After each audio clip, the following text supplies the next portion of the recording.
guys, welcome back to my channel. So I just finished watching episode 4, season 2 of Loki. My reaction will be under my YouTube memberships. So make sure that you go over there and become a member so you can see my reaction to this episode along with all the others and season 1. I've got 2 levels of memberships over there. Level 1 is for $2.99 and you get priority replies from me, special polls, and soon to come live streams. Level 2 is for $4.99 and you get everything that level 1 has, plus you get all of my reactions to all of the shows I watch, any movies I watch, and all of my uncut try not to laughs. This ended really crazy. So Miss Minutes ends up showing Ravonna in the beginning of this what happened. She had a conversation with He Who Remains, and apparently Ravonna had a very big influence on the war. Excuse me. And He Who Remains was sitting there talking about how he would be proud and honored to walk beside her, and she was going to go back to the TVA with him, and he's like, you go ahead, I'll follow. And he ordered Miss Minutes to erase her memory along with everybody else's. So now, oh my god, what a mess. So now so she basically did all the dirty work while he just kind of sat back, type of thing, which didn't sit well with her. Whatever. So now Victor Timely ends up showing up at the TVA. He's looking around. He's absolutely lost. And then Mobius and Loki end up finding him and convincing him to help them out with the loom. Right? Now, Victor Timely almost looks, he seems so lost and intrigued all at the same time. He seems very reserved and scary, like, not scary like he looks scary, but scary like he's scared, like, you know, he's very cautious or whatever. But anyway, so he agrees. They go on, they're trying to figure it out. He ends up meeting OB ends up meeting him. And it's funny because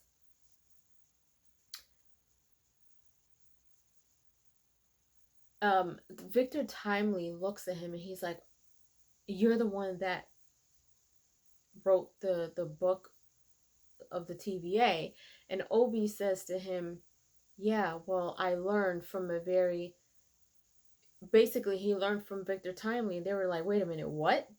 So they both learned from each other, so they don't know who did what first, apparently. So they're sitting there like asking each other for their autographs, but they're like, Sylvie is just like, can we get on with this? Like, can we deal with that later? So anyway,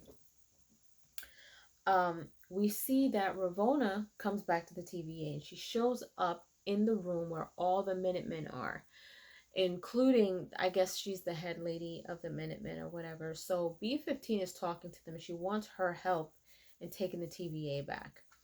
She leaves them to think about it, and then, see, the dude that's an actor, what's his name, Brad or X5, he gets on my nerves, y'all. He gets on my nerves. He seems like he is two-faced, and of course in this episode we see that he is. So she leaves all of them to think about it, but then Ravonna shows up, and tells them, you all can get a line on the, you can get a life on the timeline, type of thing, if you come back with me and help me take back the TVA. And they're going, the head lady is going back and forth with Ravonna, and she's like, yeah, I'm seeing everything for what it is. She ends up trapping everybody in a box and literally squishing them to death, except for the actor guy. And Miss Minutes, just when I thought like she was bad, but Miss Minutes almost looked like she was excited to see them being squished in this box. Like, it was so sinister. It was really sick to see Miss Minutes and her facial expression as she's watching this happen. I'm like, that's scary for Miss Minutes to be that way. Like, this is really twisted. So now She's got X5 with her, Ravonna. And now they want to take over the TVA again. So, um, B15 ends up going back to the room and she sees basically the massacre that happened. And then she goes back and she lets, Loki and Mobius and everybody know about it. But now, um, so in the midst of all of that, Mobius comes into the room where Obi is and everything, where they're trying to kind of figure everything out. And he comes in with a cup of hot chocolate. And it's really funny, like, Victor is so intrigued by the fact that Mobius told him that he got the hot cocoa from a machine. And he was just kind of like hung up on that. So one of the guards took him to get some hot cocoa and he made it. And then he offered it to the guard. The guard didn't want it at first, but then he took it and he kind of looked at him like, yo, like, this is really good. But then the freaking guard got pruned by X5. So at this point, he kind of gets taken and they end up in the room, the little conference room looking place, and Ravonna and Miss Minutes are there. So Ravonna wants, I guess, the temp pad or whatever it is that she's looking for. And he wants to tell her something. I don't remember if he told her or not. But anyway, so now they're all running around because this loom is out of whack. Everything is just shutting down. They're trying to hurry up and fix it. They need Victor Timely to go over there and help them out with it. So I honestly thought like they were going to do something else with him, but they kept him there. So then now they're trying to figure out who should go into this radiated, hall thing to go put this contraption into the loom. And Victor Timely offers to do it.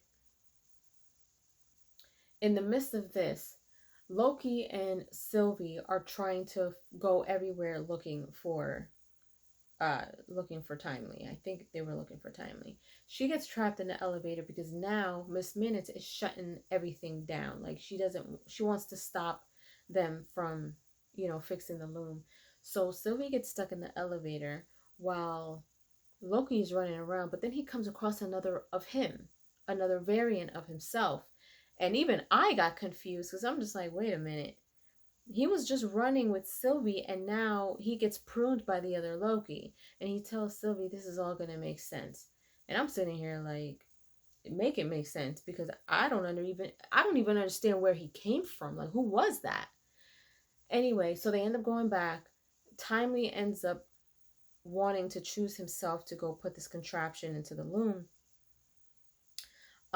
Meanwhile, Ravonna gets pruned by X5 because X5 goes out to look for Timely. I think he goes out. No, she stays with Timely.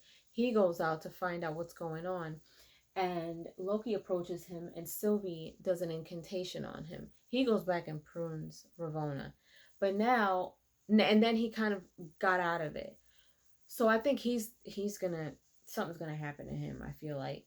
And I'm curious to know what conversation Ravonna and Timely are having.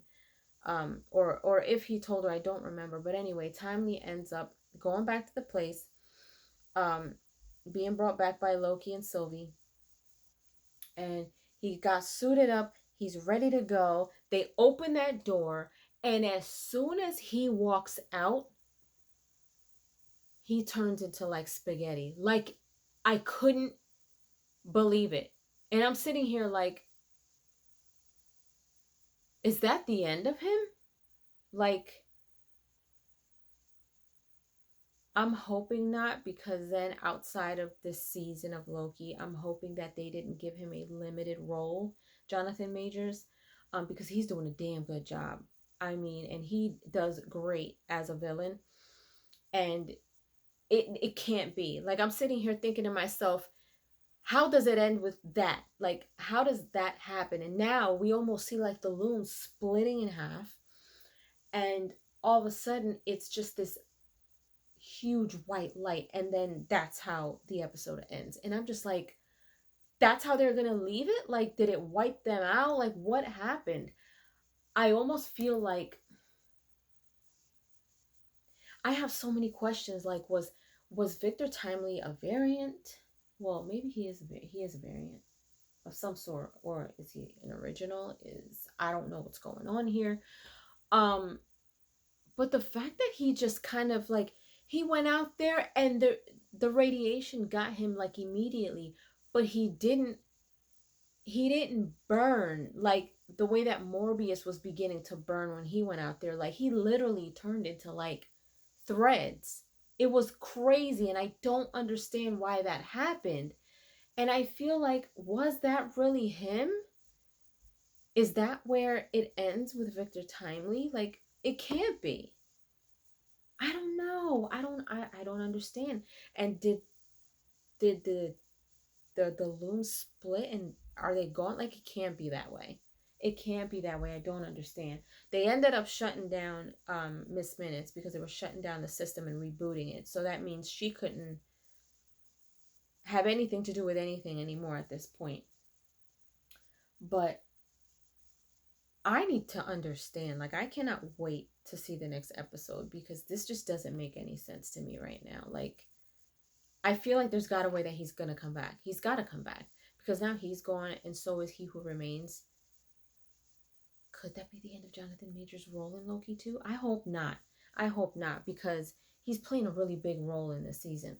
We'll see. We'll see. But leave your comments down below. Let me know what you guys think of episode 4 of Loki. Season 2 of Loki. Let me know if you enjoyed my review, and if you haven't done so, let me know, and let me know your opinions. Like, what do you think is happening here? What do you think happened? Do you think that he's officially gone? Because I don't know. Part of me feels like he may not be. I don't know. Something's weird about the way that he just disappeared like that. But anyway, leave your comments down below. If you haven't done so, subscribe to my channel, hit like, share, and don't forget to hit the notification bell so you guys can get notified whenever I pop up on your feed. I'll see you guys later. Toodles!